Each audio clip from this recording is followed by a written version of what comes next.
Hi friends, Nanjil curry leaves சேனலில் இன்றைக்கி நம்ம பள்ளிவாசலில் செய்கிற நேச்சச்சோறு எப்படி செய்கிறதுன்னு பார்க்கலாம். இது ஒரு பேச்சுலர் ஃப்ரெண்ட்லியான ஒன் பார்ட்டில் செய்கிற ரெசிபி. கண்டிப்பாக ட்ரை பண்ணி பாருங்கள். வாங்க எப்படி செய்கிறதுன்னு பார்க்கலாம். குக்கர் அடுப்பில் வச்சுட்டு குக்கர் காஞ்சதும் 3 டேபிள் ஸ்பூன் தேங்காய் எண்ணெய் விட்டுக்கோங்க. எண்ணெய் காஞ்சதும் ஒரு ரம்ப இலையை கட் பண்ணி போட்டுக்கோங்க. அதோடவே ஒரு பெரிய வெங்காயத்தை கட் பண்ணி போட்டுக்கோங்க. இது எல்லாம் நல்லா வதங்கட்டும். வெங்காயம் பாதி வதங்கினதும் அதில் ஒரு டேபிள் ஸ்பூன் இஞ்சி பூண்டு விழுது போட்டு வதக்குங்க. இஞ்சி பூண்டு பச்சை வாசனை போகிற வரைக்கும் வதக்கி விடுங்க.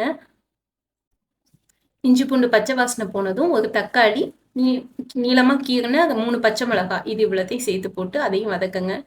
இது பிரியாணி அளவுக்கு நல்லா மசிய வேகணும் அப்படிலாம் வேண்டாம். இது கொஞ்சம் ஈஸியாக செய்கிற ரெசிபி தான். எல்லாமே ஒரு 3/4 பாகம் வெந்துச்சுன்னா போதும்.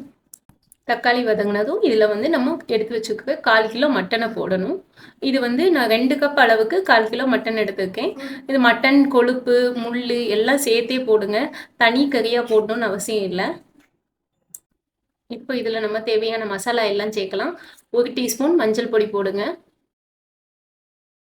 அதோட 1/2 டீஸ்பூன் கரம் மசாலா தூள், 1 டீஸ்பூன் பெருஞ்சீரகத்தூள், மல்லித்தூள் 1 டேபிள் ஸ்பூன், 1 டேபிள் ஸ்பூன் காஞ்ச மிளகாத்தூள் இது எல்லாம் போட்டு ஒன்றா கிளறி விடுங்க. இப்போ நம்ம 2 கப் அரிசி எடுத்துக்கோம். அந்த 2 கப் அரிசியை 1 மணி நேரம் நல்லா தண்ணியில் ஊற வச்சு எடுத்துக்கோங்க. நான் எடுத்துக்கிறது பொன்னி அரிசி. பொதுவாக பள்ளிவாசலில் பொன்னி அரிசி தான் போடுவாங்க, அதனால அதை எடுத்துக்கோம். உங்களுக்கு எந்த அரிசி விருப்பமோ அதை எடுத்துக்கோங்க. அதை 1 மணி நேரம் தண்ணியில் ஊற வச்சு எடுத்துக்கோங்க. இப்போ நம்ம 1 கப் அரிசிக்கு 2 கப் தண்ணி, அப்படி நம்ம 2 கப் அரிசிக்கு 4 கப் தண்ணி எடுக்கணும். 4 கப் தண்ணியில் ஃபஸ்ட்டு 1 கப் தண்ணியை இந்த மட்டனில் விட்டு கூடவே உப்பும் போட்டு இந்த மட்டனை நல்லா வேக வைக்கணும்.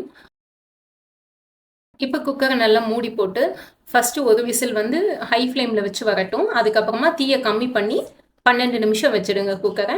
அப்புறமா ஆஃப் பண்ணி ஆவி போனதும் நம்ம அதை ஓப்பன் பண்ணலாம். அதுக்கடுத்தது நம்ம ரைஸ் குக் பண்ண வேண்டியதான். இப்போ ஆவி போயிடுச்சு. நம்ம இப்போ இந்த குக்கரை ஓப்பன் பண்ணி பார்க்கலாம். மட்டன் 3/4 பாகத்துக்கு நல்லா வெந்திருக்கும். இப்போ மட்டன் 3/4 வாசி வெந்தாச்சு. இந்த டைமில் நம்ம இதில் மீதி தண்ணி, தேங்காய் பால், அரிசி எல்லாம் போட்டு திருப்பியும் வேக வைக்க வேண்டியதான். 4 கப் தண்ணியில் ஏற்கனவே 1 கப் தண்ணி விட்டுட்டோம். இப்போ 1 கப் தேங்காய் பால் விடுறோம். கூடவே 2 கப்புக்கு தண்ணி விட்டுக்கோங்க. இந்த ஸ்டேஜில் ஒரு டைம் உப்பு காரம்லாம் சரியாக இருக்கான்னு செக் பண்ணி பார்த்துக்கோங்க.